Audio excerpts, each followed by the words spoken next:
નમસ્કાર દર્શક મિત્રો, આપના લોકપ્રિય કાર્યક્રમ સખણાદમાં આપનું સ્વાગત છે. હું છું ઈશુદાન ગઢવી. ડુંગળી એ ફરી ખેડૂતોને રડાવ્યા, વચેટિયા ફાવ્યા ખબર નથી, પણ સવાલ તો કરવો પડશે. ગત વર્ષે ડિસેમ્બરમાં ખેડૂતોને ડુંગળીના ભાવ અપેક્ષા મુજબ મળી રહ્યા હતા. બરાબર તે જ સમયે કેન્દ્ર સરકારે ડુંગળીની નિકાસ પર પ્રતિબંધ લગાવી દીધો. પ્રતિબંધ લાગ્યો નિકાસ ઉપર એટલે સ્વાભાવિક છે ભાવ ઘટવાના. સરકારે 8 ડિસેમ્બર 2023 ના રોજ ડુંગળીની નિકાસ પર પ્રતિબંધ લાદ્યો. નિકાસબંધી કરી એ જ ખેડૂતો સાથે મોટો અન્યાય થયો હતો. અને જ્યારે ખેડૂતોએ સસ્તા ભાવે ડુંગળી વેચી નાખી, ત્યારે નિકાસબંધી હટાવી ફરી ક્રૂર મજાક કરી. ડુંગળીની નિકાસ પર પ્રતિબંધ લાદવા પાછળનો હેતુ દેશના સ્થાનિક બજારમાં ડુંગળીના ભાવને વધતા રોકવાનો હતો, જેથી લોકોને સસ્તા ભાવે ડુંગળી મળી શકે. પરંતુ તેનાથી ડુંગળીના ભાવ 50% વધુ ઘટી ગયા. ખેડૂતો પર તેની સીધી અસર થઈ. ખેડૂતોને મળતા ભાવમાં પણ ખૂબ જ ઘટાડો થયો. ડુંગળી પરથી નિકાસબંધી હટાવી લેવાય તે માટે 2 મહિના કરતા વધુ સમયથી ગુજરાતભરના ખેડૂતોએ લડત ચલાવી. ધરતીપુત્રો બિયારણ બિચારા રજૂઆત કરીને થાક્યા, પરંતુ સરકારે તેમનું સાંભળ્યું નહીં. હવે જ્યારે સિઝન જતી રહી છે, ખેડૂતોનો કહેવામાં આવે છે કે 90% માલ ખેડૂતોએ વહેંચી નાખ્યો છે, ત્યારે 18મી ફેબ્રુઆરીએ થોડા અંશે નિકાસ પર પ્રતિબંધ હટાવી લીધો. સરકારના આ નિર્ણયથી ફરીથી ખેડૂતો છેતરાયા હોવાનું અનુમાન થાય છે. મિત્રો, 2-4 વિડીયો પણ જોશું આપણે ખેડૂતોની પીડાવાળા. પણ એ પહેલા અમદાવાદ એપીએમસી ના આંકડાઓ પર નજર કરીએ તો નિકાસબંધી હટ્યા પહેલા હોલસેલમાં ડુંગળીનો ભાવ કિલો દીઠ 20 રૂપિયાની આસપાસ હતો. 17 ફેબ્રુઆરી સુધી ડુંગળીનો ભાવ 8 થી 20 રૂપિયા ચાલતો હતો. નિકાસ પર પ્રતિબંધ હટાવ્યા પછી એટલે કે 19 ફેબ્રુઆરીના રોજનો ગઈકાલનો ભાવ વધીને 30 થી 45 રૂપિયા થઈ ગયો. ખેડૂતોનું માનવું છે કે સરકાર નિકાસ પરનો પ્રતિબંધ ઉઠાવવામાં ઘણું મોડું કરી નાખ્યું છે. હાલમાં 90% ખેડૂતોએ ખેતરમાંથી ડુંગળી જતી કરી. ડુંગળી એક એવો પાક છે જેનો સ્ટોક બહુ કરી શકાય નહીં. તેનો જે ભાવ મળે તે જ ભાવ વેચી દેવી પડે. ડુંગળી એક એવો પાક છે જેનો સ્ટોક બહુ કરી નથી શકાતો. તેથી નિકાસ પર પ્રતિબંધ વચ્ચે ખેડૂતોએ સસ્તા ભાવે માલ વેપારીને વેચી દીધો હોય. હવે નિકાસમાં છૂટ આપી તેનો ખેડૂતો માટે તો કોઈ મતલબ રહેતો નથી. વચેટિયા, ઉદ્યોગપતિઓ, મોટા વેપારીઓ, નાના વેપારીઓ નહીં કમાયા હોય. 2 દિવસમાં ભાવ ડબલ થઈ ગયા છે. સીધો ફાયદો કદાચ વચેટિયાઓને મળી શકે. મિત્રો, ગોઠવાઈ ગયા છો બધી જીએસટીવીની સામે અને પૂરો વિશ્વાસ છે. ઈશ્વર ભગવાન જ્યારે જ્યારે આ ધરતી ઉપર અવતાર લે છે, યુગે યુગે અવતાર લે છે, પણ એવું નથી હોતું કે સાંભળતો નથી હોતો. આજે એક ઘટના બની છે પોલિટિકલી, પણ મારે એટલા માટે કહેવી પડશે કે જે ઘટના બની છે અને આખા દેશમાં ચર્ચા છે, એટલા માટે મારે ચર્ચા કરવી પડે છે કે ચંદીગઢમાં ઇન્ડિયા ગઠબંધન અને ભાજપ વચ્ચે મેયરની ફાઇટ હતી. મેયર ચૂંટણી, આમ તો સામાન્ય મેયરની ચૂંટણી હતી. 36 વોટ હતા. એમાં આમ આદમી પાર્ટી અને કોંગ્રેસ ગઠબંધનમાં 20 ના થતા હતા અને 16 ભાજપના થતા હતા. સ્વાભાવિક છે 36 વોટ થાય. સામાન્ય 36 વોટની ચૂંટણી હતી. આ સુપ્રીમ કોર્ટનો ચુકાદો છે, મારે બોલવું પડે. બાકી પોલિટિકલી મારે ચર્ચા કરવાની કોઈ જરૂર નથી રહેતી. અને બિલકુલ તમને અહીંયા લાગશે કે સુદાનભાઈ, તમારી પીડા સિવાય મારે કોઈ અહીંયા આ સ્ટેજ ઉપર કોઈ રસ નથી. પણ સત્ય હકીકત તમને તમામ પહોંચવી જોઈએ એટલા માટેની આ વાત છે. અને સુપ્રીમ કોર્ટે આખા દેશમાં ચર્ચા છે. પછી જો હું ન બોલું તો એમ થાય કે સુદાનભાઈ આ વસ્તુ કેમ તમે નથી બોલતા. 36 વોટ હતા. 16 વોટ ભાજપના છે, 20 ઇન્ડિયા ગઠબંધનના. સ્વાભાવિક છે કે ઇન્ડિયા ગઠબંધનનો મેયર બને. ચૂંટણી નજીક આવવાની હતી ત્યારે અધિકારી બીમાર પડે છે. અધિકારી બીમાર પડ્યા પછી એવી વાત થતી હતી કે ભાઈ સંપર્કો કરે છે. પહેલા કીધું ના, અમારે સંપર્કો કરવાની જરૂર નથી, અમારે શું કરવાનું. ભાજપ એવું કહેતા હતા કે ભાઈ તોડવાના. પછી મ્યુઝિક થોડું ધીરું કરી નાખજો, સ્લો. પછી શું થાય છે? પછી જ્યારે ચૂંટણીમાં તારીખ નક્કી થાય છે એટલે રિટર્નિંગ ઓફિસર છે એ નિયુક્ત થાય છે, ભાજપ નિયુક્ત કરે છે. એ રિટર્નિંગ ઓફિસર કહેવાય છે કે કાર્યકર્તા હોદ્દેદાર હોઈ શકે, એમાં વાંધો નહીં. રિટર્નિંગ ઓફિસરે હવે 20 આના છે, 16 આના છે, સાઇન કરવાની હોય એની જગ્યાએ પોતે ટીક મારતો જાય છે, ટીક. અને ટીક મારે એટલે રદ થઈ જાય, પોતે ટીક મારે છે પોતે જ રદ કરે છે. 8 આમ આદમી પાર્ટીના મેન્ડેટ રદ કરી નાખ્યા. હું પાર્ટીની કોઈ ચર્ચા અહીંયા નથી કરતો મિત્રો, ફરીથી તમને કહું છું, જે હકીકત છે, જે દેશમાં તમે ચર્ચા રહી છે, પછી જો જીએસટીવીના દર્શકો ન જો આપું તો એમાં મારામાં ખોટ ગણાય. પછી મેટર જે સુપ્રીમ કોર્ટમાં ગઈ.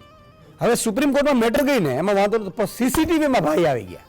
ભાઈ થોડા કાચા હશે, ખબર નહીં, સીસીટીવી આવી ગયા અધિકારી, આમ આમ ટીક મારે આમ જુએ પણ છે કે આ સીસીટીવી ચાલુ હશે બંધ હશે, પણ ખબર નહીં, ઈશ્વરને કરવું. એટલે હું જે શક્તિ કહું છું ઈશ્વરની, એની વાત કરી રહ્યો છું કે સિકંદર જેવો સિકંદર જો એમ માનતો હોય કે આ દુનિયા ઉપર હું રાજ કરી શકું છું, એને ખાલી હાથે જવું પડે સાહેબ, કોઈ સવાલ નથી. ઈશ્વરના દરબારમાં એના ન્યાયમાં ક્યાંય કોઈ કદાચ દેરી થતી હશે એવું આપણે માનીએ છીએ, એના હિસાબમાં નથી, પણ ગડબડ નથી થતી. અને થયું એવું સાહેબ કે સીસીટીવીમાં ભાઈ આવી ગયા, આખા દેશમાં ચર્ચા થઈ કે ભાઈ આ ખોટી રીતે રદ થયા અને મેયર ભાજપનું ડિક્લેર કરી દીધું. સુપ્રીમ કોર્ટમાં પહોંચ્યું, સુપ્રીમ કોર્ટ ચોંકી ગયું કે આ લોકતંત્રની હત્યા આવી રીતે થાય. 36 વોટમાં તમે બરોબર નથી કરી શકતા.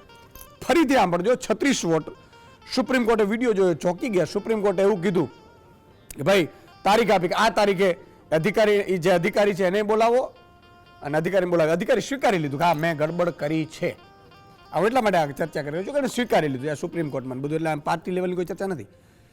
આમ આદમી આ કરે તોય હું બોલો, તો એણે સ્વીકારી લીધું મેં ગડબડ કરી છે.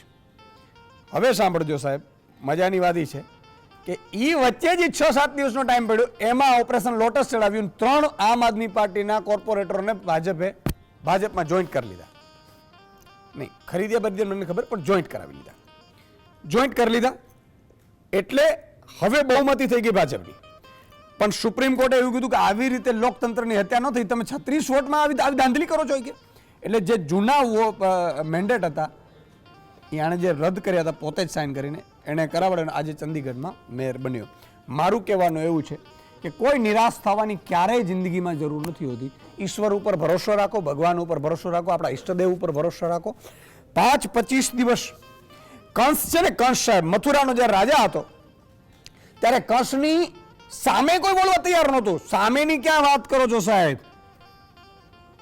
સામેની ક્યાં વાત કરો છો, એની પાછળ પણ કોઈ બોલવા તૈયાર નહોતું. એટલો દબદબો હતો કંસનો.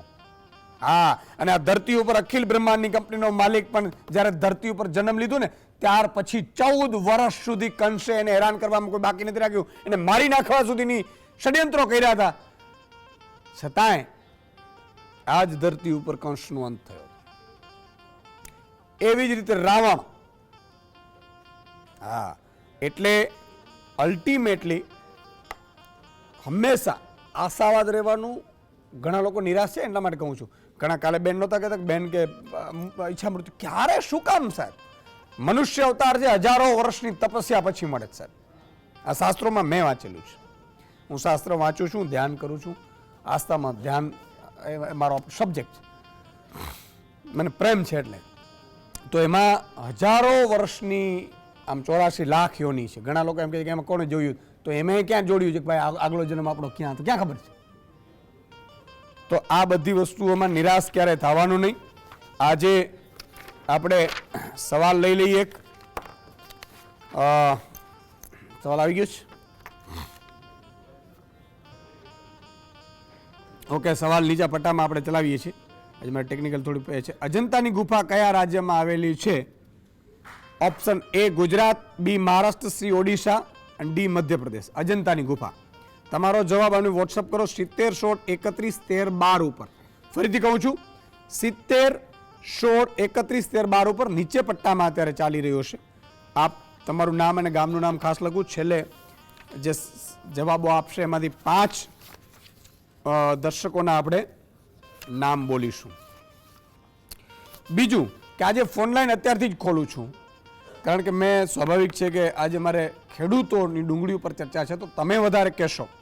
પેલા વિડીયો આવી ગયા છે, ઓકે, તો તમે પોતે કહેશો એમાં વધારે મને મજા આવશે, એટલા માટે અત્યારથી જ ફોન લાઈન પણ આપણે ખોલી દઈશું. ફોન લાઈન ખોલ્યા પછી તમે જે નંબર છે એના ઉપર તમે કોલ કરજો તો સીધા તમે જોડાઈ શકશો. હવે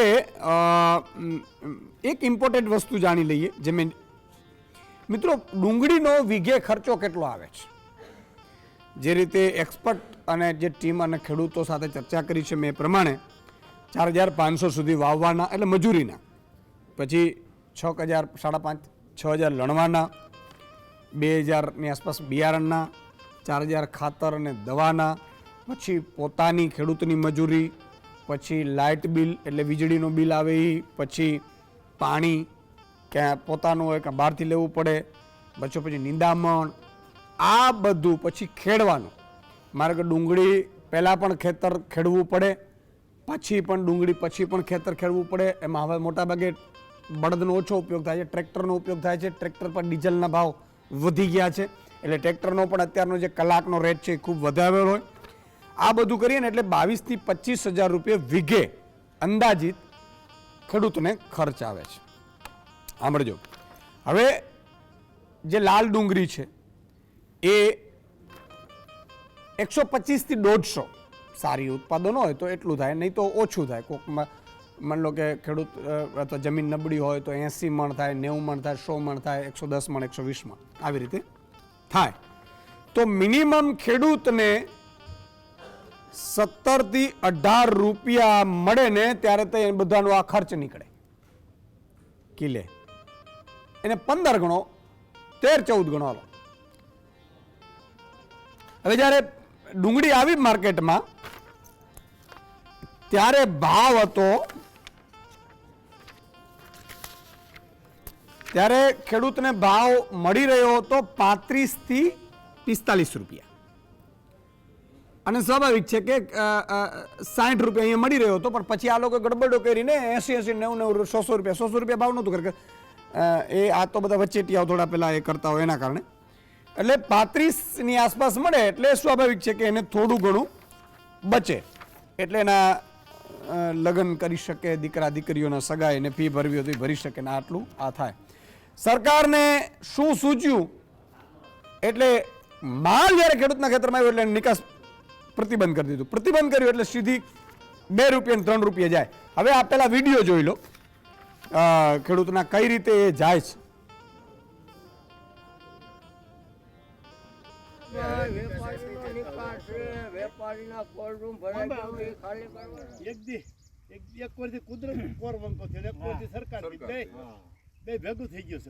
નિકાસ બંધી કરવી હતી. ડુંગળી ઉગવા માંડી હવે. ખેતરમાં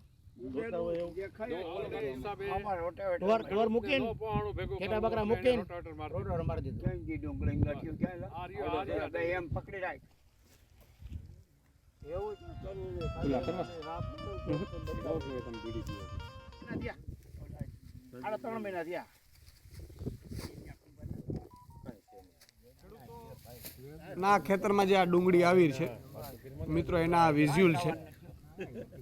હવે આટલી બધી મહેનત કરીને ડુંગળી પકવી હોય ને પછી 2 રૂપિયા કિલો જાય. એક તો વિડીયો એવો છે કે જેમાં ખેડૂત પછી ઘેટા બકરા નાખી દે છે. વિડીયો છે.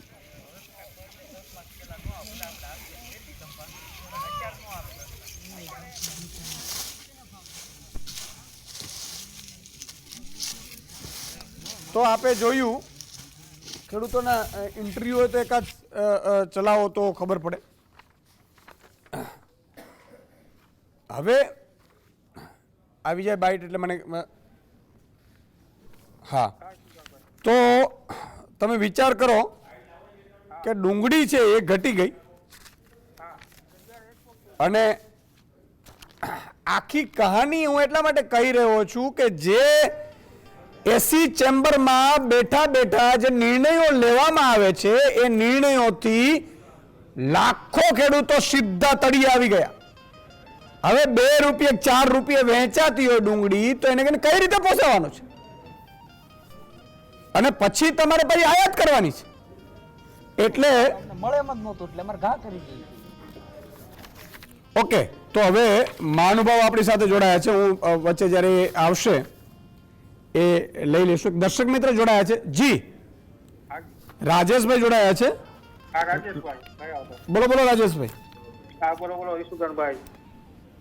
હવે ડુંગળીમાં તો ખેડૂતને બધાને પાયમાલ કરી નાખ્યા. ગવર્મેન્ટની નીતિ એટલી બધી ખેડૂતની વિરોધી ગણાય કે જ્યારે ડુંગળીનું એક્સપોર્ટ બેન કરવાનું નહોતું, અમારી ડુંગળી બધે અહીંની 35 થી 40 રૂપિયા કિલો જાતી હતી ત્યારે એક્સપોર્ટ બેન કર્યું, બરાબર? એક જ જાત કે પરબર 10 થી 15 રૂપિયા ભાવ થઈ ગયો અને અમુક જે માનો કે હલકી ગુણવત્તાની ડુંગળી જે હતી એને રોડ ઉપર નાખવી પડી બધા. એના અમને 15-20 રૂપિયા પોસાય એટલા ભાવ તો આવી જ જતા હતા. બરોબર છે. ખૂબ ખૂબ આભાર રાજેશભાઈ. આપણી સાથે અત્યારે 3 મહાનુભાવો જોડાયા છે. હાજી, ખૂબ ખૂબ આભાર રાજેશભાઈ. મધુભાઈ ધોરાજીયા છે, પૂર્વ કૃષિ અધિકારી છે. વાસુદેવભાઈ પટેલ છે, રાજકીય વિશ્લેષક છે. અને જીતેન્દ્રભાઈ ગોહિલ છે, ડુંગળી પકડનાર ખેડૂત છે. જીતેન્દ્રભાઈ, જણાવો થોડું, તમારી પાસે સમજવા માંગીશું ડુંગળી બેનની કહાની. જય હિન્દ, જય કિસાન. કિશુદાનભાઈ, જય. મીડિયા દ્વારા મને અહીંયા મોકો મળ્યો, ખૂબ ખૂબ આપનો આભાર. અમને નકર કોણ બોલાવે? અમારી પરિસ્થિતિ મીડિયા એક લાઈટ કરીએ કે અમારે એક જબરદસ્ત સ્થાન છે મીડિયાનું.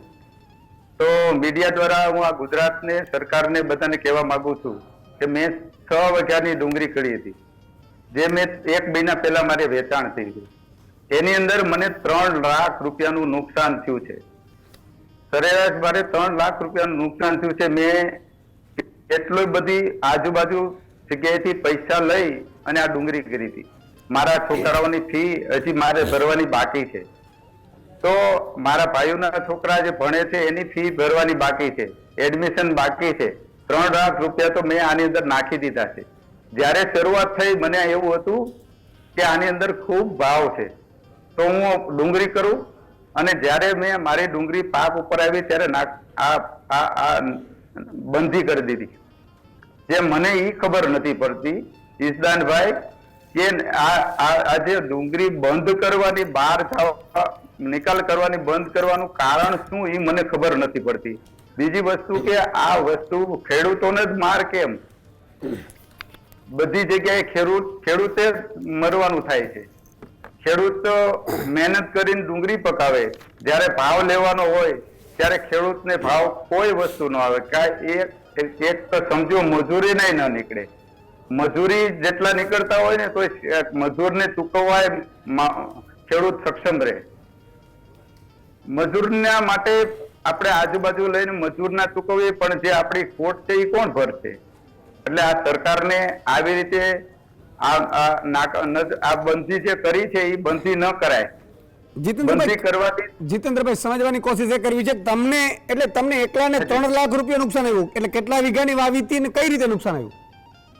3 વીઘાની મારે ઈસુદાન પર હું આખું લિસ્ટ તમને કહેવા બેસું તો ઘણો બધો સમય જાય. મેં જ્યારથી ખેડ ચાલુ કરી ત્યારથી મેં મજૂરી નાખી, મેં દવા નાખી, મેં ખાતર નાખ્યું, મેં ખેંચવાના મજૂરી લેવા મૂકવાના દાડિયા થાય, મારે વાહન કરવા પડે, મારા ગામની અંદર કોઈ મજૂર ન મળે, મજૂરને આપણે લાવવા માટે વ્યવસ્થા કરવી પડે, એને જમાડવા પડે, એને ચા નાસ્તો કરવો પડે. એને એમનેમ ડુંગળી નથી થતી. ખાલી યાર્ડની અંદર તમે બોલીને જે અમારા હૃદય ઉપર પાટું મારો છો, અમારા દુઃખ ઉપર તમે પાટું મારો છો. અમારી બોલી જયારે બોલાતી હોય ને ત્યારે અમને ખબર પડે 4 મહિના અમે કેવી મહેનત કરી હોય છે. મજૂર આ ખેડૂત જાણતો હોય છે કે શું આ કાળી મજૂરીના ભાવ તમે જયારે 180-20 કિલોના બોલતા હોય ત્યારે અમને ખબર હોય છે. તમે એપીએમસી માં પછી કઈ રીતે એટલે ભરીને જાવ, એપીએમસી માં વેચવી પડે? એપીએમસી માં જાય ત્યારે 3 દિવસ 4 દિવસ તો તમને ઉતારવા નથી દેતા ભાવનગર યાર્ડ ની અંદર. તમારા આ ખેડૂતની મજબૂરી તો જુઓ તમે. જગતનો તાતનું નામ રાખ્યું છે ખાલી. યાર્ડ ની અંદર તમને સમય આપવામાં આવે કે એટલા ટાઈમ પછી તમારે ઉતારવા આવવું પડશે. અહીંયા આપણે મજૂર મળતા ન હોય, તમે ટાઈમે કાઢો ન તો એનો લોધર ખરાબ થઈ જાય, જમીનમાં રહી જવાની બીક હોય અને ભાવ ન આવે કા અમારે ભેંસુ બકરાને ખવડાવી દેવા પડે, અમે એટલી મહેનત કરી હોય, અમારા છોકરાની ફી જાતી કરીને અમે ડુંગળી સોંપી હોય. જીતેન્દ્રભાઈ, તો સાહેબ, એમ નહીં, એટલે તમે માન લો કે ભરો એટલે 3 દિવસ સુધી તમારે એટલે ભરીને વાહનમાં રાખવી પડે ડુંગળી, કે પછી શું કરવું પડે? અથવા તો પછી ભર્યા પછી શું એ લોકો બોલે? હા, અમારે માર્કેટ યાર્ડના દલાલો અમને કહે ત્યારે અમે અહીંથી મોકલી શકીએ, ત્યાં સુધી અમારો ખેતરની અંદર અમારે હાથ ધરવાનું રહે, એ તો અલગથી. ત્યાં સુધી તો અમારે એમ કે તમે રવિવારે નાખો આવો કે ગુરુવારે આવો, અઠવાડિયામાં 2 દિવસ ઉતારવા દે. પછી કેટલા દલાલો એને કઈ રીતે બોલી લાગે? અરે એ દલાલો પાછી બહારથી માર્કેટ પર આવે અને એ જયારે હરાજી થતી હોય લાગત, ત્યારે તમને તો કોઈ જોતું ન હોય, તમે ક્યાં હોય, તમને ગાંઠિયા અમે ખાતા હોય એક બાજુ હળેલા પડેલા હોય, અમે અમારું કોઈ પૂછતું ન હોય. અમારી જિંદગી જયારે યાર્ડમાં અમારો માલ પરસેવાનો જાય ને ત્યારે અમારી યાર્ડમાં અમારી કોઈ કિંમત જ ન હોય. એ લોકો એની રીતે નક્કી કરે, એ લોકો એની રીતે બધી વસ્તુ એપીએમસી ના બધા દલાલો મળેલા હોય છે અને બધા એપીએમસી આ યાર્ડની અંદર એક ખેડૂતની દશા છે ને હાવ ખરાબમાં ખરાબ દશા હોય છે. નહીં તો જીતેન્દ્રભાઈ, તમે ગયા, માન લો તમે તો ગાંઠિયા ખાવ છો, તમને એમ કે ભાઈ તમારા ડુંગળીના આ ભાવ છે, બોલો આપી છે, એમ કે? નહીં, અરે આપવાની ક્યાં, એ છેલ્લો ભાવ બોલીને ઉભા રહી જાય બધા. ઈ 100 રૂપિયાથી ચાલુ કરે ને 180 માં પૂરું કરે. 100 રૂપિયાથી ચાલુ કરે ને 180 માં પૂરું કરે. આપણે તમે વિચાર કરો, અમે 4 મહિના કઈ રીતની મહેનત કરીને અમારો માલ ને અમે પોગાડ્યો હોય. માન લો તમે ના પાડો તો કે મારે નથી આપવી તો પડી રહે ને મારો માલ ખરાબ થાય, ઉગી જાય. વાહ જીતેન્દ્રભાઈ, બરોબર જડાયેલા રહો. હું મિત્રો એટલા માટે તમને કહી રહ્યો છું કે હું ખેડૂતનો દીકરો છું, આ બધી વસ્તુ મને ખબર પડે છે, નથી પડતી એવી નથી, પણ તમને ખેડૂતના, એક સામાન્ય ખેડૂતના મોઢે હું તમને એટલા માટે બોલાવડાવું છું કે તમને ખબર પડે કે તમારી હાલત શું છે. એક સોનાનો વેપારી છે, એમ કહું છું જ્વેલર્સ વાળાને એમ કહી દે કે અમે સોનાનો તમારો ભાવ અમે નક્કી કરીશું, કાલથી ઘડામણ અમે નક્કી કરીશું. વેપારીઓને કહી દે તમારો કમિશન છે, હવે કમિશન નહીં મળે, અહીંથી આ નક્કી થશે. આ બધા કાપડ બનાવનારા હોય એને કહી દે કે ભાઈ કાપડ છે, હવે આ જ ભાવથી કોટી વેચાશે, એનાથી નહીં વેચાય. એક પેન્ટ છે જીન્સનો, એ કહી દેશે કે ભાઈ જીન્સનો પેન્ટ 150 રૂપિયામાં વેચવાનો, આ જ જીન્સનો, એનાથી વધારે નહીં વેચી, તમે 2800 કે નહીં 3000 નહીં લઈ શકો. જેને પણ એમ થતું હોય કે આ ખેડૂતો નકામા છે, ખરાબ છે, એ એકવાર પોતે જે ધંધો કરતા હોય, નોકરી કરતા હોય, કલેક્ટરને એમ કહી દેવામાં આવે 6 મહિનાનો તમને પગાર નહીં મળે, અને પછી એનું મોઢું જોજો. આ બધી વાતો છે ને, પારકા ચામડામાં સુઈ હોય ને એ દેખાય નહીં પીડા. આપણે મોટી મોટી વાતો કરીએ, ડાઈ આમ ન કરાય, એવું તો થોડું થતું હશે, આમ થાય છે કે નથી થતું? પણ એના ઉપર જયારે પડે, કલેક્ટરને એમ કહી દેવામાં આવે તારી કલેક્ટર તરીકે અહીંથી બદલી કરી દેવામાં આવે છે ને તને નાખી દેવામાં આવે છે ઘેટા ઊના બકરાના પેલામાં નિગમમાં, મોટું થઈ જાય આવડું. આઈપીએસ ને કહી દેવામાં આવે ઘેટ બકરા પેલા કરાવી એકેડેમી નાખી દઉં છું, આટલું મોટું થઈ જાય. એ જ આઈપીએસ મોટી મોટિવેશનલ આપતા હોય છે. હું કહું છું એટલા માટે કહી રહ્યો છું કે જ્યારે પોતાના ચામડામાં સોય લાગે ને તો પીડા કેવી હોય ને એની આ વાત કરી રહ્યો છું. આ મોટા મોટા મંત્રીઓ વાતો કરતા હોય એને કહી દો કે હવે તમને ટિકિટ નહીં આપવામાં આવે, એ જ મંત્રીના ઉબડકા આવી જશે કે આ તો કઈ પાર્ટી કહેવાય.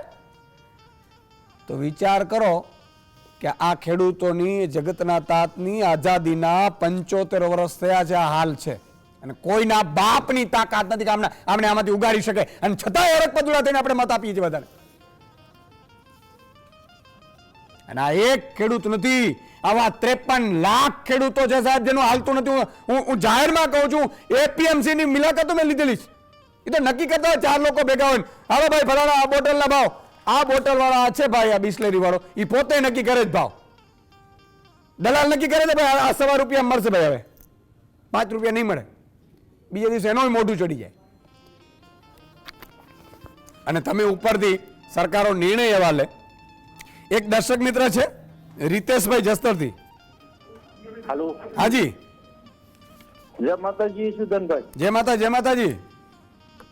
હવે જાજા ટાઈમે તમારો ફોન લાગ્યો છે. તમે મહામંથનમાં આવતા તે દુના અમે તમારી વાંહે ફોન કરવા મહેનત કરતા, પણ આજ પહેલી વખત ફોન લાગ્યો છે. વારે વાહ, આજે લાગી ગયો.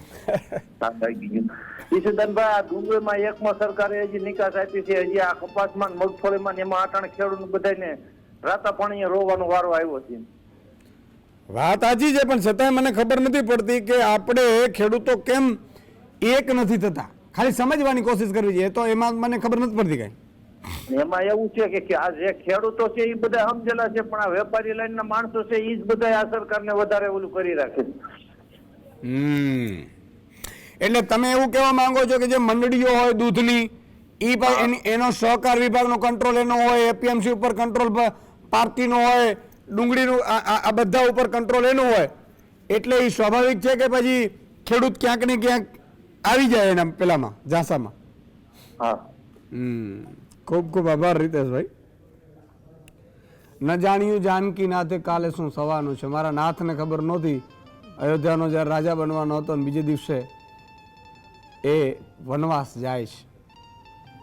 એક નાનકડા વિરામનો સમય થયો છે, પણ એ પહેલા એક ખેડૂતની પીડા સાંભળી લઈએ જરા. જી. નહોતી રે અમને નિકાસ છૂટી થાહે, નહીતર ખેટા રે બકરાનો સારત. ડુંગળી પકવતા ખેડૂ મનમાં મુંજાણા, બકરા મૂકીને નિકાસ છૂટી કરી રે. ડુંગળી વાવીને ખેડૂતે બકરા રે મૂકા, પાછળથી નિકાસની છૂટી આપી રે. હવે નિકાસની છૂટી કરી ભાઈ, હવે અમારે શું કામનું? ડુંગળી તો ઘેટા ને બકરાને ખવડાવી દીધું, અને હવે કદાચ 500ની મણ થાય તો ખેડૂતના માટે બધું નકામું છે વાલા. જય જગતતા, જય કિસાન. અમારો કોક દી ખેડૂતનો સમય આવી છે. દ્વારકાધીશ જરૂર અમારી વારે આવી છે બાપા, અમને ઉપર વાળા ઉપર ભરોસો છે. જો ત્યારે જય દ્વારકાધીશ. છતાંય મારો ખેડૂત સાહેબ જગતનો તાત ભગવાન ઉપર ભરોસો રાખે છે, અને છતાંય એમ કહે છે કે હજી હું પકવીશ, ભલે તમે ભાવ ન આપો, હજી હું પકવીને તમને આ મારા આ નાગરિકોને ખવડાવીશ, હજી હું ઘઉં પકવીશ, ભલે તમે ભાવ ન આપો, હજી હું મગફળી પકવીશ, ભલે તમે ભાવ ન આપો. સાહેબ, આ જગતનો તાત આ ધરતીને શું શું આપી રહ્યું છે, અને આ ખેતીમાં જેટલી રોજગારી છે ને હિન્દુસ્તાનના કોઈ ક્ષેત્રમાં નહીં યોજાઓ, લખી જાઓ. અને આ ઊંડિયામણ જે આપણે આપે છે, આ એમને એમ નથી. જેટલું તમે નિકાસ કરો ને, વ્યવસ્થિત નિકાસ થાય ને, તો આ ડોલર છે ને તળિયે આવવા માંડે. આ જ્યારે 84 રૂપિયા પહોંચી ગયું છે રૂપિયો, ડોલરના 1 રૂપિયે. આ જ્યારે દેશ આઝાદ થયો ને ત્યારે $1 1 રૂપિયાની આસપાસ હતું, સરખું હતું. અને માની લો કે ઈ દેશને આપણા નેતાઓએ જો લૂંટ્યો ન હોત, બૂચ ન મારી હોત, અને વ્યવસ્થિત તંત્ર તરીકે જાણકારી રીતે આ ધરતી ઉપર મહેમાન તરીકે આવ્યા છે એમ કરીને આ દેશમાં ચલાવત ને સરકાર, અને $1 1 રૂપિયો હોત અત્યારે, તો અત્યારે પણ પેટ્રોલ આપણે 2 કે 3 રૂપિયે લીટર મળતો હોત. કારણ કે ડોલર એટલો છે, ડોલર આ બધું ડોલર ઉપર થાય છે. અને એ તમે વિચાર કરો, જેને આવ્યું એ કીધું અરે આમ થવાય અને આમ કરાય, એમ કરીને પાછો આવે, બેસી જાય એટલે પાછો કરોડોનું દેવું કરી નાખે. પછી 2014માં 4માં સરકાર આવી ત્યારે કે ઓ હવે અમે આ એનડીએની સરકાર છે નકામી છે, યુપીએ લાવો. યુપીએ લાવ્યા, યુપીએ આવ્યું તો એ દેવામાં નાખી દીધું. કરોડ એટલે ભૂસ, રૂપિયો ગયો તળિયે, દેવું થયું, પેટ્રોલ ડીઝલ વધી ગયું. અને તમે જુઓ દર 5 વર્ષે બધું વધતું જાય છે, છતાં કહે કે અમને છૂટો, અમને છૂટો. હવે અમારા પાસે રહ્યું હું તમે છૂટીએ? ઠીક છે, તમે વિચાર કરો, 14માં 62 રૂપિયા હતા પેટ્રોલ, અત્યારે 92-93 રૂપિયા પહોંચી ગયું. હવે 100 રૂપિયા હમણાં પહોંચી જશે. ડોલર રૂપિયે 62-63 હતો, ત્યારે 84-85 એ ચક્રો મારે છે. આમાં બહુ પછી ફરક પડી જાય. એક નાનકડા વિરામનો સમય થયો છે, વિરામ બાદ મળીએ છીએ. ક્યાંય જતા નહીં, ફોન લાઈન પણ ખુલ્લી જ છે.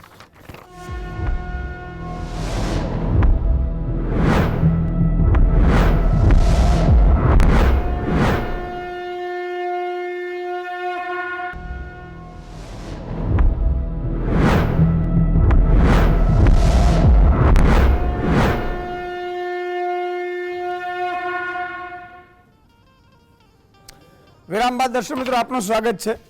ભાઈ સુદાનભાઈ એકલા મૂકીને વયા નથી ગયા ને પાછા. આ પીડા મારા એકલા નથી હો, હું તો ખાલી ઝંડો લઈને ફરું છું.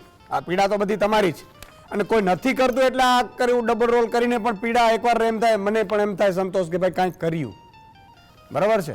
બાકી આમને આમ મરી જશું, તો મરતા પહેલા જેટલું થાય એટલું કરતા જઈએ, એટલા માટે આ પીડા લઈને બેઠા છીએ. અને બધા વર્ગને અસર કરે, સમજી લેજો તમે. હા, કોઈ નોકરી કરતો કે ના ના સુદાનભાઈ હવે અમારે હું, આપણા મા બાપુજી છે એ ખેતી કરીને મોટા થયા છે ને, તને ભણાવ્યો છે ને એ અડધી ખેતી વેચીને ભણાવ્યો. અહીંયા આવીને ગાણા ગાવા માંડે, શરમ આવવી જોઈએ આપણે તો. મધુભાઈ તમારી પાસે આવવા માંગીશ કે આ ખેલ શું છે સમગ્ર. માન લો કે ઈચ્છા પડે ત્યારે ડુંગળીનો મનાઈ આવી જાય, ઈચ્છા પડે ત્યારે છૂટી થાય. એવી રીતે તમે કપાસના ભાવ જોઈ લ્યો, મગફળીના ભાવ જોઈ લો. ખેડૂતના ખેતરમાં આવીને 75 વર્ષ થયા, અને એવું નથી કે આ પ્રજા માટે કરે. સમજો તમે, પ્રજાને તો એટલો ને એટલો જ નુકસાન છે. જી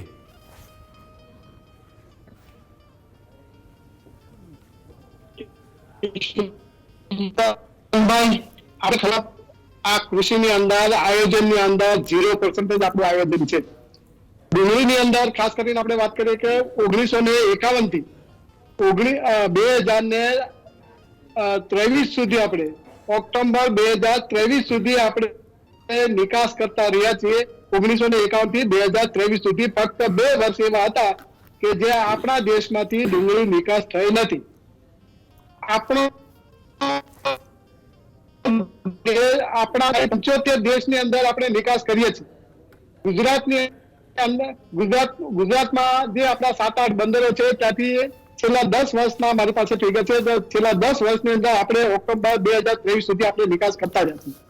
તો શા માટે આપણે કાયમી ધોરણે આપણે ડુંગળી નિકાસની આપણે એની પોલિસી બનાવતા નથી કે અમે દર વર્ષે અમારો રિઝર્વ એરિયા આપણે આટલો છે, એક્સપોર્ટ માટે જ આ રિઝર્વ એરિયા છે અને એમાંથી એક્સપોર્ટ થશે, ને બાકી જે કંઈ આપણા દેશની જરૂરિયાત હોય એ વિસ્તાર જરૂરિયાત છે એ જરૂરિયાત પ્રમાણે આપણે વાવેતર કરાવીએ. શા માટે આવું થતું નથી? જેથી જો આ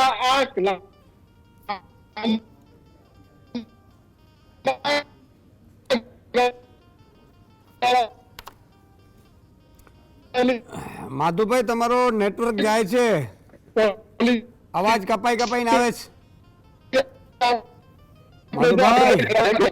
આયોજનનો 100% અભાવ છે. આપણે ડિજિટલ આપણે ડિજિટલ અવાજ કપાઈને આવે છે. કોઈ ડેટા નેટવર્ક બરોબર નથી કે શું છે, કે વાઈફાઈ બરોબર ચાલતું નથી? કંઈ વાંધો નહીં, હું ત્યાં સુધી વાસુદેવભાઈને લઈ લઉં. તો મિત્રો માધુભાઈ પછી એકવાર નેટવર્ક બરોબર થાય એટલે લઈએ. હું એક ડેટા તમારી પાસે મૂકવા માંગુ છું. ખેતીવાડી આ એપીએમસી અમદાવાદના છે. એપીએમસીમાં ભાવ અને જે આવક આવી ડિસેમ્બરમાં, માન લો કે ડુંગળી માત્ર એપીએમસી અમદાવાદની વાત કરું છું, નવેમ્બરમાં 49,235 ક્વિન્ટલ ઇન્કમ હતી. ડિસેમ્બરમાં 1,09,564 ક્વિન્ટલ ઇન્કમ હતી. ત્યારે નવેમ્બરમાં 3337 રૂપિયા ભાવ હતો, સરાસરી ભાવ સમજો, 3337 રૂપિયા ક્વિન્ટલ. અને એ સીધો ડિસેમ્બરમાં જ્યારે આ નિકાસ બંધી થઈ એટલે 1866, એટલે ઓલમોસ્ટ અડધો થઈ ગયેલો, બરાબર છે. પછી જાન્યુઆરીમાં 1374, એટલે ખેડૂતોને સાવ દાંટ વાળી દીધો. હમણાં પેલા ભાઈએ આ ખેડૂત રડતો રડતો બિચારો ઘેટા બકરાને ચડાવતા હતા ડુંગળી, બરાબર છે. ફેબ્રુઆરીમાં 1096 રૂપિયા સુધી થઈ ગયો અત્યાર સુધીનો, બરાબર છે. અને આ વખતે પછી જાન્યુઆરીમાં 1,76,000. એનો મતલબ એ થયો કે જાન્યુઆરીમાં ખેડૂતોએ ભાવ વેચવું જ પડ્યું, કાંઈ એનો હાલતું નથી, ખેડૂતનો ડુંગળી હળી જાય. 1300 રૂપિયા ભાવ હતો તો પણ 1,76,440 જે ક્વિન્ટલ ઇન્કમ થઈ એની 1374માં વેચવી પડી, જે 3337 હતી. 13,39 અંદાજે ત્રીજા ભાવ સુધી ઘટી ગયું. અને ફેબ્રુઆરીમાં 81,894 અત્યાર સુધી, અને 1,096, એટલે એનાથી પણ ઘટી ગયું. એમ ક્વિન્ટલનો ભાવ હું કહું છું 1,096 5 મણ, એટલે તમે સમજી શકો છો કે શું હાલત છે. આ ખાલી અમદાવાદ એપીએમસીની છે, ગોંડલ અલગ અલગ એપીએમસીના અલગ અલગ ભાવ હોય. તો વાસુદેવભાઈ તમારી પાસે આવવા માંગીશ કે આ ખેલ આ ખેલમાં માન લો ક્યાં કોઈક સંગ્રહખોરી કરી શકતું હોય 15 દિવસ માટે પણ, અને માન લો કોઈ 1000 કે 2000 કરોડ હોય અને ભેગું કરી લીધું હોય તો એને તો સીધો 2000 ને 4000 કરોડ થઈ જતા હશે, મને ખબર નથી. એમ શું કરશો?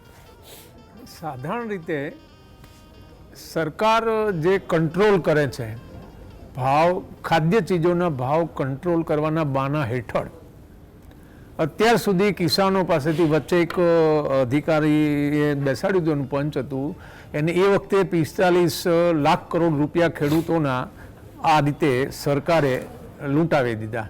આ આંકડો અત્યારે લગભગ 100 લાખ કરોડ થવા જયો છે. એટલે ખેડૂતો જે રીતે લૂંટાય છે આ સિસ્ટમેટિકલી થઈ રહ્યું છે.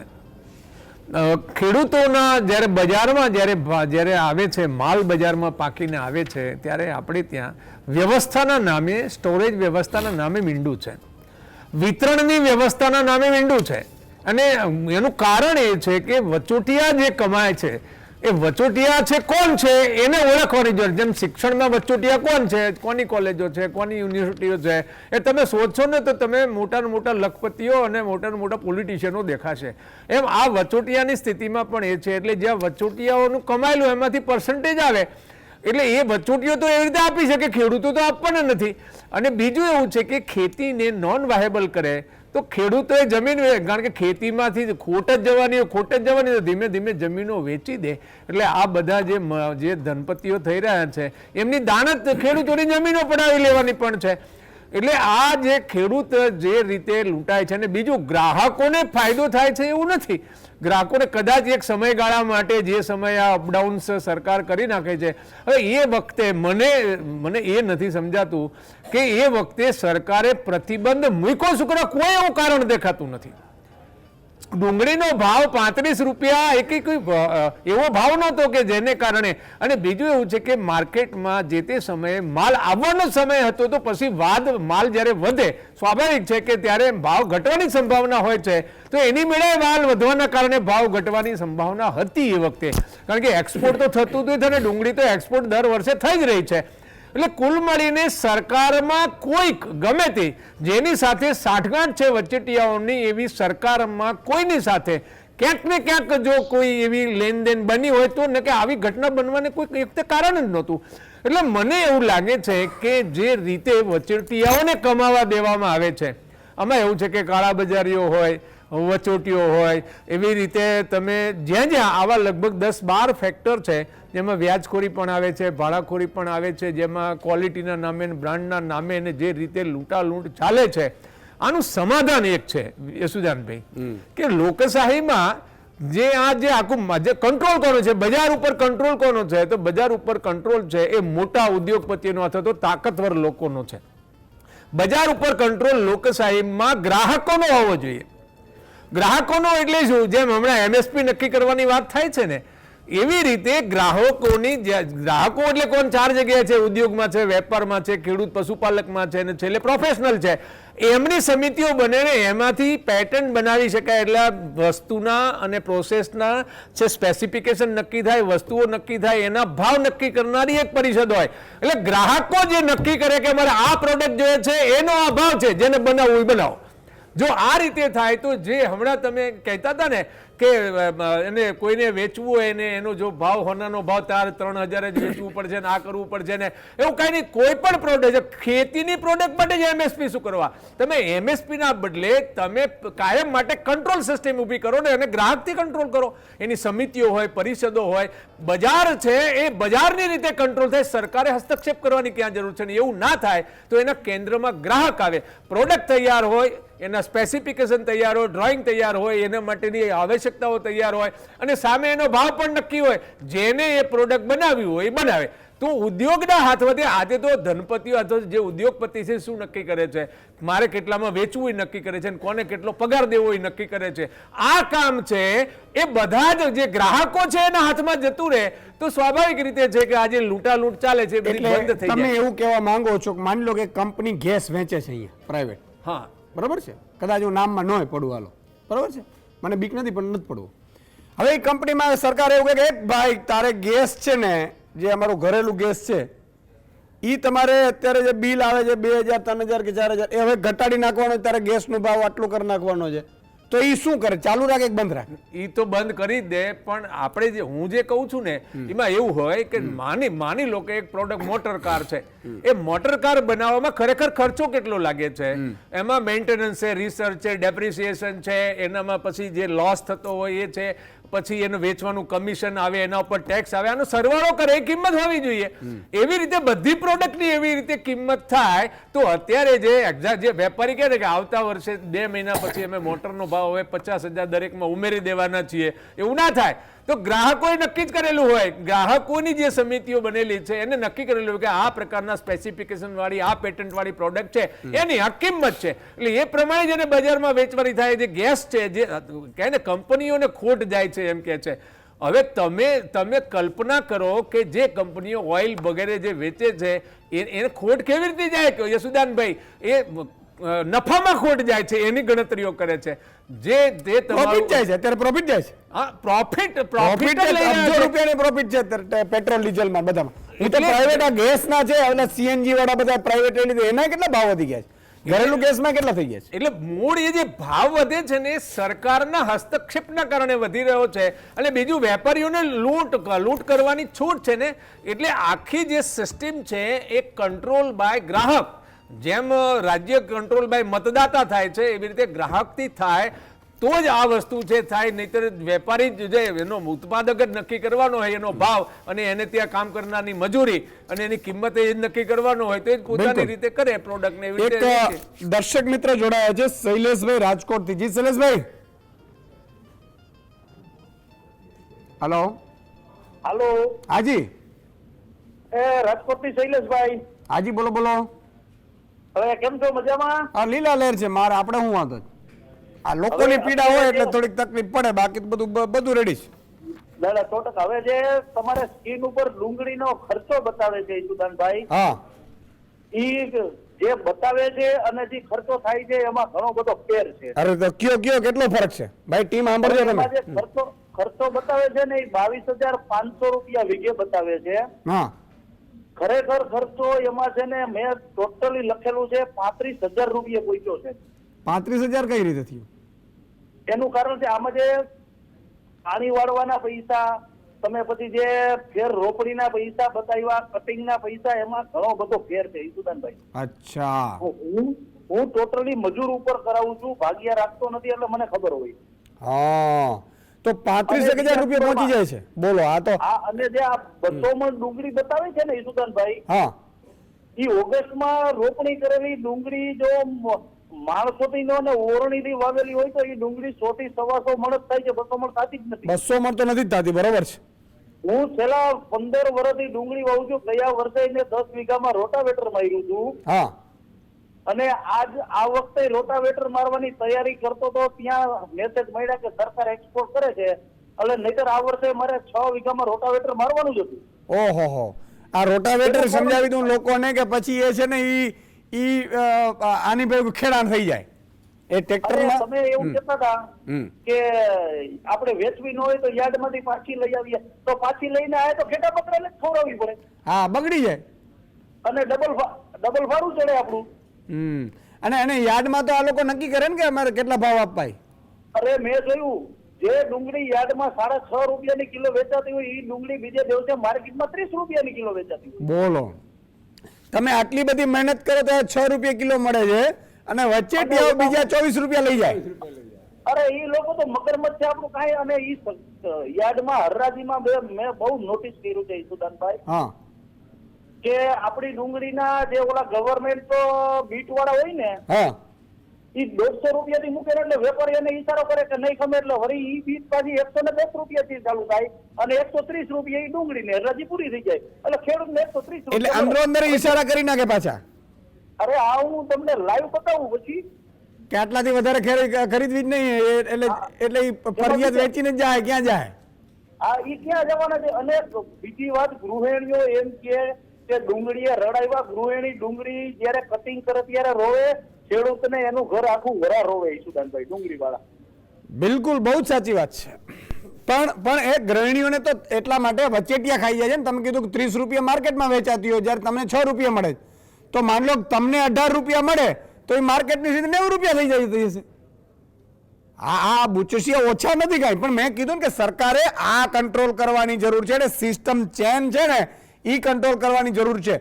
અને ન ખબર પડી જાય ને તો કોઈને પૂછો. 5 IPS આપણા અધિકારીઓ રાખ્યા હોય, કૃષિ અધિકારીઓ હોય, જો એ ન કરી શકતા હોય સહકાર વિભાગમાં, મિત્રો એવું અંદાજે કહેવાય છે કે 1100 કરોડ રૂપિયા તો આ સહકાર અને કૃષિના ક્ષેત્ર અધિકારીઓનો પગાર હોય છે વર્ષે. આટલું આપ્યા પછી, અધિકારીઓ આપ્યા પછી જો એ સિસ્ટમ ન કાઢી શકતા હોય તો મંત્રીએ 6 મહિના કે 2 મહિના ખેતરમાં રહીને ટ્રેનિંગ લેવી જોઈએ, કે મુખ્યમંત્રીએ લેવી જોઈએ ખેડૂત બનીને. પણ આમાં ખાટલે મોટી ખોટ આપણે ઉદ્યોગપતિઓને છૂટતા હોઈએ પછી બિચારા શું કરી શકે. ઠીક છે, ધોરાજીયા સાહેબ તમારી પાસે આવવા માંગુ છું. અવાજ તમારો મને લાગે છે ઓકે થઈ ગયો હશે. બરોબર છે, હા. અમારો અવાજ આવે છે. જી હવે બોલો. હવે આ જે કઈ ખરેખર છે આયોજનની ખોટ છે. આપણે અત્યારે ગુજરાત કૃષિ યુનિવર્સિટીએ 2016-17 ની અંદર જે કોસ્ટ ઓફ કલ્ટિવેશન એટલે કેટલો ખર્ચ થાય છે, કેટલી આવક ખેડૂતને થાય છે, એના ડેટા જે બહાર પાડેલ છે 2016-17 ની અંદર, એમાં 1,49,606 નો 1 હેક્ટરે ખર્ચો બતાવ્યો છે અને આવક 1,71,887 ની બતાવી છે. એટલે ફક્ત ખાલી 22,181 નો 2016-17 ની અંદર નફો થતો હતો. હવે વિચાર કરીએ કે અત્યારે મોંઘવારી કેટલી વધી ગઈ છે, મજૂરોના ભાવ વધી ગયા છે, ડીઝલના ભાવ વધ્યા છે, લાઇટ બિલ છે, દરેક ક્ષેત્રની અંદર ભાવ વધી ગયા છે. ત્યારે આ ડુંગળીનો જે ખેતી છે ખરેખર ખેડૂતોને ખોટમાં જ અત્યારે ધંધો કરવો પડે છે. અત્યારે 2016-17 ની અંદર 1 રૂપિયાનું રોકાણ કરતો તો ખેડૂતોને એ ફક્ત ખાલી 15 પૈસાનો પ્રોફિટ એ મેળવતો હતો. તો અત્યારે તો એ ખરેખર ખર્ચો વધી ગયો છે અને આવક એની સામે ઘટી ગઈ છે. એટલે 100% એક ખોટ કરે છે. પણ કહેવાનો અર્થ એ હતો કે જો ખેડૂતને ખરેખર નફાકારક બનાવવું હોય તો ખેડૂતને ખેતરથી તે છે કન્ઝ્યુમર ગ્રાહક સુધી એની આખી ચેનલ ઊભી કરવી પડે કે જે ખેડૂતના ખેતરમાંથી જે પાક ઉત્પાદન થયું છે તે અઠવાડિયા 10 દિવસની અંદર કન્ઝ્યુમર પાસે પહોંચી જવો જોઈએ અથવા સ્ટોરેજની અંદર પહોંચી જવો જોઈએ. પરંતુ આ ખરેખર ત્યાં એ અભાવ આપણને જોવા મળી રહ્યો છે. એનું કારણ મુખ્ય છે કે થઈ તો શકે ને? 100% થઈ જશે કે થઈ શકે. ડિજિટલ ની આપણે વાતો કરીએ છીએ પણ ડિજિટલ નો કોઈ જગ્યાએ નામો નિશાન નથી. અત્યારે ખેડૂતના ખેતરમાં ક્યારે વાવેતર થાય છે અને કેટલું ક્યારે ઉત્પાદન થશે એના ડેટા પણ નથી. અને એ ડેટા નહીં હોવાના કારણે ઓક્ટોબર ની અંદર જ્યાં નિકાસની જે પ્રતિબંધ મૂક્યો એ ડેટા નહીં હોવાના કારણે જે સરકારને એક ભય લાગ્યો કે જો ડુંગળીના ભાવ વધી જશે તો આપણે એ 2024 ની અંદર હારી જશું. એ ડેટા નહીં હોવાના કારણે આ પ્રતિબંધ મૂક્યો. અને ફરી પાછો અત્યારે જે ઉઠાવ્યો છે એ ઉઠાવ્યો છે ફક્ત ખાલી જે સસ્તા ભાવે જે સંસ્થાઓએ ખરીદી કરેલી હતી એને ત્યાં સંગ્રહ વ્યવસ્થા પૂરતી ન હોય અને બગડી જવાનો જથ્થો હોય અને આજુબાજુ પડોશી દેશની અંદર ચૂંટણીઓ હોય અને ત્યાં પણ ડુંગળીના ભાવ વધેલા હોય એટલે તેને જથ્થો પૂરો પાડવા માટે ફક્ત ખાલી 3 લાખ ટનની અત્યારે નિકાસની છૂટ આપી છે. એટલે ખરેખર લાંબા ગાળાની નીતિ આપણે કરવી પડે. 1951 થી આપણે 2023 સુધી ઓક્ટોબર 2023 સુધી જો આપણે નિકાસ કરતા હોય તો શા માટે આપણે લાંબા ગાળાની નિકાસની આપણે કાયમી ધોરણે આપણે નિકાસની આપણે પોલિસી ન બનાવી શકીએ? આપણે પોલિસી બનાવીએ અને એનો ખેડૂતોને રિઝર્વ જથ્થો આપણે પણ રિઝર્વ એરિયા પણ આપણે વાવેતર કરાવીએ કે જે કઈ ઉત્પાદન થશે સારી ક્વોલિટી હશે એટલું ઉત્પાદન આપણે એનો 100% નિકાસ એનો થશે. અને જે દેશને જે જરૂરિયાત છે એ દેશને જરૂરિયાત માટેનો પણ એ વિસ્તાર આપણે આઈડેન્ટિફાય આપણે હોવો જોઈએ કે આટલો વિસ્તાર આપણે દેશના ઉત્પાદન દેશના જરૂરિયાત માટેનું વાવેતર થાય છે અને આટલો જે વિસ્તાર છે એ આપણે નિકાસ માટે આપણે વાવેતર કરવો છે. આ ખરેખર આપણી પાસે આયોજન આપણે હોવું જોઈએ જે નથી. આપણે ત્યાં ગુજરાતની અંદર 7-8 જે બંદરો છે વર્ષે 2010 થી તો મારી પાસે ડેટા છે 2023 સુધી આપણે સતત આપણે નિકાસ કરતા આવ્યા છીએ. પરંતુ આ ચાલુ વર્ષે ચૂંટણી હોવાના કારણે આપણે આ ખેડૂતોને ખરેખર આ ખોટમાં આપણે ઉતાર્યા છીએ. આપણે એક વીઘે 1,25,000 નો અત્યારે આજે ભાવ તફાવતના કારણે એ આપણે ખરેખર એ ખોટ ગઈ છે. આપણે ગઈકાલનો જ આંકડો જોઈએ કે તળાજા માર્કેટિંગ યાર્ડ છે કે જ્યાં 70,000 ગુણ્યા જે જથ્થો આવે છે તો તળાજા અને મહુવા તો ફક્ત ખાલી જાહેરાત કરી તો જાહેરાત થવાના કારણે 100 રૂપિયાનો ભાવ વધી ગયો. અને ફક્ત ખાલી આજે ફરી પાછો એ આજે એ જથ્થો આજે જે છે કારણ કે લાંબા ગાળાની નીતિ ન હોવાના કારણે ફક્ત 3 લાખ ટન નિકાસ હોવાના કારણે આજે ફરી પાછો 100 રૂપિયા આજે ડાઉન થઈ ગયો. તો જો આપણે ખરેખર લાંબા ગાળાની નીતિ આપણી પાસે હશે તો આ ખેડૂતો ટકી રહેશે, ને તે કાયમી ધોરણે એ ખોટ કરતા રહેશે. બિલકુલ. અને સંગ્રહ વ્યવસ્થા પણ આજે ખરેખર એ વધારવાની આજે જરૂર છે. જો આપણે ખેડૂતોને આપણે પ્રસ્તાવ મોકલી શકતા હોય કે 5 વર્ષના તમે કોન્ટ્રાક્ટ કરો, MSP ધોરણે આપણે બિલકુલ. ખરીદ કરશું, તો શા માટે આપણે આપણા ખેડૂતોને આપણે શા માટે આપણે ન સમજાવી શકીએ કે આ આટલી સંસ્થાઓ છે, તમે લાંબા ગાળા માટે અમે નિકાસ કરવા માંગીએ છીએ અને તમારો ભાવ જે છે એ આજે ડુંગળીના MSP ના ભાવ પણ નથી, એટલે એના ભાવ પણ આપણે નક્કી કરી આપીએ કે બિલકુલ. તમારા આ ભાવે એ ખરીદ કરવામાં આવશે. તમે લાંબા ગાળાની નીતિમાં તમે જોડાઓ તો ખરેખર ખેડૂતો આજે જોડે છે. પણ ટોટલી 100% આપણે ત્યાં આયોજનનો અભાવ છે. એટલે ધોરાજીયા સાહેબે જે વાત કરી મિત્રો, એમાં બે ક્લિયર કટ છે કે માની લો કે ખેડૂતને 18 રૂપિયે મળે ભાવ, તો અહીંયા 90 કે 100 રૂપિયે માર્કેટમાં મળે છે અંદાજે, બરાબર. પણ માની લો કે તમે આયોજન વ્યવસ્થિત કરો, ખેડૂતના ખેતરે 18 રૂપિયા, 1 રૂપિયો તમે ટ્રાન્સપોર્ટેશન કરો એટલે 19 રૂપિયા, અને અલગ અલગ જગ્યા ઉપર ગોડાઉનો એટલે 15 દિવસનું સંગ્રહ છે. 15 દિવસમાં આપણે જે વેચવાનું હોય, નિકાસ કરવાની હોય એ કરી લઈએ, આપણે જેટલી જરૂરી હોય એ રાખી લઈએ, તો માની લો કે 5 રૂપિયા તમે પ્રોફિટ ગણો કોઈનો, એટલે 22-23 રૂપિયા, તો માર્કેટમાં 25 રૂપિયા 26 રૂપિયા મળવી જોઈએ, જેના 100 રૂપિયા મળે. અને આટલો બધો વચેટિયાઓને મળે છે. સંક્ષિપ્તમાં જીતેન્દ્રભાઈ તમારી પાસે આવવા માંગીશ, 1-1.25 મિનિટ છે, તો શું આ બધી ખેતીમાં તમે શું આમ તમને શું કેવું ફીલ થાય છે? સાહેબ, મને એક વસ્તુ નથી સમજાતી કે નિકાસ બારે જાય તો ભારતમાં પૈસો આવે કે પૈસો જાય? ભારતમાં પૈસો આવે તો ખેડૂતોને લાભ મળે તો સરકારને તકલીફ ક્યાં પડે એ મને સમજાતું નથી. હું ખેડૂત માણસ છું. બીજી વસ્તુ હું એ કહેવા માંગુ છું કે અત્યારે આ ખેડૂતો બધા જે 90% જેની ડુંગળી વેચાઈ ગઈ છે એ લોકો ડૂબી ગયા છે. હવે એનું કોણ? એને કોઈ સહાયની કાંઈ આશા ખરી? એને કોઈ સરકાર કાંઈ વિચાર કરશે ખરો? આ સરકાર ઉપર અમે કયો ભરોસો? દર ચૂંટણી વખતે અમે બહુ દોડાદોડી કરીએ છીએ, બધી જગ્યાએ બૂથ ઉપર રહેવાની વાતો કરતા હોય છે, પણ અત્યારે અમારું કોણ? બહુ સાચી વાત છે. ખેડૂત થઈને આ એક વેદના વ્યક્ત કરું છું કે આ બધી વસ્તુની અંદર અત્યારે હવે જે ડૂબી ગયા છે ખેડૂત, એના માટે કોણ શું વિચાર કરશે? ચેનલના માધ્યમથી એમાં માનો કે હમણાં ચૂંટણી આવે ત્યારે નારા લગાવવાના તમારે, પણ બીજું હા ભાઈ ગિરનારમાં જવું પડશે. હા, ગિરનારમાં જવું પડે, કારણ કે તમે જો એક વસ્તુ એ તો છે જ કે યથા પ્રજા તથા રાજા, એક વસ્તુ એ છે. બીજું કે સારા વ્યક્તિઓ જ્યાં સુધી રાજનીતિમાં ચૂંટાશે નહીં રૂપિયા વગર, હું ફરીથી કહું છું કે સારા વ્યક્તિઓ શું કામ બૂચ મારે ભાઈ, હું કામ પાપનો ધંધો કરે?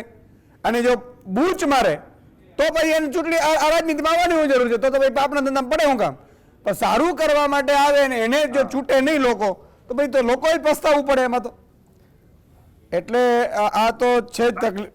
હા ઈશુદાનભાઈ, હું એ કહેવા માંગુ છું કે ખેડૂત એક જ એવો વર્ગ છે કે એનું ક્યાંય સાંભળવામાં કોઈ નીતિ નથી. ઘણા બધા આંદોલન કરે છે, ભરતજીભાઈ, સાગરભાઈ મરે ભાવનગર ની અંદર આંદોલન કરે, ઘણા બધાને ભેગા કરે, પણ કોઈ સાંભળવા સક્ષમ જ નથી. અને અમને પાછા જય જવાન જય કિસાન, આ અન્નદાતા, આવા તો અમારી ઉપમા છે. અમને તો અમે કદાચ આંદોલન કરવા ગયા હોય તો 5 જણા હોય તો 50 પોલીસ વાળા લઈને અમને પૂરી દે. એટલે કઈક જ્ઞાતિના આગેવાનો આવે ને ચૂંટણી વખતે, ત્યારે એને કહેવાનું કે અમે પોલીસમાં જઈ આવ્યા છીએ, તમે ત્યારે નહોતા આવ્યા એને કઈ, એટલે તમારો એને કે ખૂબ ખૂબ આભાર, એવું થોડુંક આપણે કહેતું પડશે. જીતેન્દ્રભાઈ ખૂબ ખૂબ આભાર. વાસુદેવભાઈ સંક્ષિપ્તમાં 1 મિનિટ છે, શું કહેશું? મૂળ શું છે કે જે લોકો સરકારમાં બેઠા છે એમને ખેડૂતોને ભાવ દેવો જ નથી, સમસ્યા ત્યાં છે. એટલે જ્યારે એને ભાવ મળવાની સંભાવનાઓ બને છે ત્યારે વચ્ચે વિઘ્ન લાવીને મૂકે છે, વચોટિયાઓને કમાવા દે છે. આના માટે ખેડૂતો પાસે એક સોલ્યુશન છે. ખેડૂતો જે છે ને આ જુદા સંગઠનો બનાવે છે ને, એને બદલે નિવાસ આધારિત ખેડૂતોનું એક સંગઠન બનાવે. અને 10 ખેડૂતો ભેગા થઈને એક ખેડૂતને આગળ કરે, એવા 10 ભેગા બીજાને આગળ કરે, આવું એક પિરામિડ સિસ્ટમથી ખેડૂતોનું સંગઠન બનાવે અને એ બધા ભેગા થઈને નિર્ણય કરે કે ઉપરથી જે નિર્ણય આવશે એ પ્રમાણે અમે હાલીશું, તો ખેડૂતો છે 60% ઉપર, એમની પાસે છે મત. પણ પછી કે મારો મામો ને મારો કાકો ને મારી ભાજપ ને મારી કોંગ્રેસ ને જો એ ખેડૂતો કરવાના જ હોય તો એમને રોવે, એમાં કોઈએ દયા ખાવાની જરૂર નથી. માણસ ભૂલ કરે તો ભોગવવું જ પડે. ખબર છે 75 વર્ષમાં લગભગ 100 લાખ કરોડ રૂપિયા ખેડૂતોના આ પોલિટિશિયનો આવરી ગયા છે, ઓરાવી ગયા છે. હવે તમે હજુ પણ જો તમે આ સંગઠનને કિસાન, ભારતીય કિસાન સંઘને, કિસાન મજદૂર સંઘને આ તમે કર્યા જ કરશો તો તમારું આ જ રહેવાનું છે અને તમારે રોવા સિવાય બીજું તમારા ભાગ્યમાં કાંઈ આવવાનું નથી.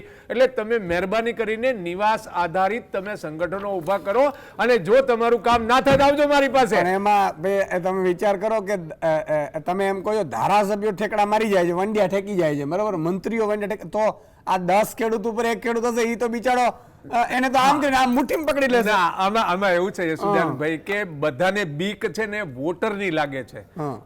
સંગઠન તો ખેડૂતોનું થાય છે, ઇમ્પેક્ટ વોટમાં જવાનો છે. જે દિવસે ખેડૂતો વોટનો એક સામૂહિક ઇમ્પેક્ટ ઉભો કરશે એ દિવસે જ ફાવશે, નક્કી છે. ઉદ્યોગપતિઓ તો પોલિટિશિયનો સીધો એની જોડે સોદાબાજી, બજાર અને રાજ્ય એક થઈ ગયું છે.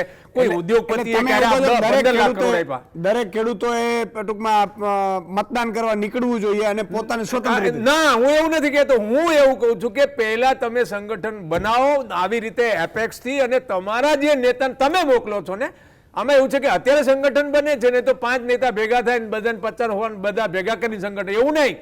10 ઘરના ખેડૂત 10 જણા ભેગા થાય પછી એમાંથી એકને મોકલે, એવા 10 બીજા ભેગા એવાને મોકલે કે એ એમનું કીધું કરવાનું છે. આગળ જઈને વેચાઈ નથી જવાનું. તો એમને ખબર જ હોય કે અમારા 10 ઘરમાં કોણ સારો માણસ છે. એ દિવસે જે દિવસે એ ઇમ્પેક્ટ ઉભો, વોટ ઉપર ઇમ્પેક્ટ ઉભો કરશે. અત્યારે તો કોઈ કે હું તો ભાજપમાં માનું છું, કોઈ કે હું તો હિન્દુમાં માનું છું, કોઈ કે હું તો બિન સાંપ્રદાયિક છું, હવે તો મારો મામો લડે છે, કાકો લડે છે, તો તમારે ભીખ માંગવાની છે. મજા કરો. બિલકુલ સમયનો અભાવ છે એટલે માધુભાઈ, વાસુદેવભાઈ, જીતેન્દ્રભાઈ, ખૂબ ખૂબ આભાર. જે દર્શક મિત્રો જોડાઈ શક્યા એમનો આભાર, ન જોડાઈ શક્યા એમનો પણ મને ખબર છે. મિત્રો ઘણા લોકો હજારો ફોન કરતા હોય છે પણ સ્વાભાવિક છે 2-4 લેવાનો હોય, પણ તમે કાયમી પ્રયાસ કરશો તો મારી સાથે સંપર્ક થશે, વાતે થશે અને તમારો પ્રશ્ન મૂકી પણ શકાશે. અને મારો ઉદ્દેશ્ય મેં કીધું એમ કે એક જ છે કે કમસે કમ તમારો અવાજ ઉઠે, તમને અવાજ, અને મને મજા આવે છે, મને શાંતિ થાય છે, મને આનંદ થાય છે કે ભાઈ ચલો, કારણ કે કાયમી દરેક જગ્યાએ કામ નથી હોતું પણ દરેક જગ્યાએ જ્યારે મુદ્દો ઉઠે ને તો આમ આનંદ થાય. આપણે જવાબ લઈ લઈએ. અજંતાની ગુફા કયા રાજ્યમાં આવેલી છે? અને જવાબ છે અજંતાની ગુફા મહારાષ્ટ્રમાં આવેલી છે. નીચે જવાબ અને નામ છે મહેન્દ્ર ભટ્ટ રાજકોટ, નીતિનભાઈ બખાઈ અમદાવાદ, ઈશ્વરભાઈ રોહિત દેવલિયા નર્મદા, નાનુભાઈ હણ તુડખા બોટાદ અને ભીખાભાઈ પ્રજાપતિ નિર્માલી કપડવાન. આ અલગ અલગ જગ્યાએથી આમ તો ઘણા બધા લોકોના આવે છે વોટ્સઅપ પર, પણ આ તમે જે આ ઈશ્વરભાઈ રોહિત, નાનુભાઈ હણ છે તુરખા બોટાદથી, બરાબર છે, અને ભીખાભાઈ પ્રજાપતિ નિર્માલી કપડવનથી છે. ઘણા બધાએ આપ્યું સાચો જવાબ. આ હતું. આ એક વાત છે. મારું કહેવાનું એટલું જ છે કે જિંદગીમાં સારું કરીએ, સત્ય, જે પણ સત્ય હોય એને સાથ આપીએ, ક્યાંય વહેંચાઈએ નહીં. આ તો બધું ચાલતું રહેવાનું છે, પણ ઈશ્વરને સાક્ષી રાખીને સત્યને આપણે સાથ આપીએ. આજે બસ આટલું જ. શુક્રવારે સેના ઉપર, ધર્મના ઉપર આપણે કરવાનું, કારણ કે ધર્મની સંસ્કૃતિમાં હમણાં 2 વખતથી નથી થયું, તો સેના ઉપર કરવું. આપ વોટ્સઅપ કરજો. નામ. જય હિન્દ, જય ભારત.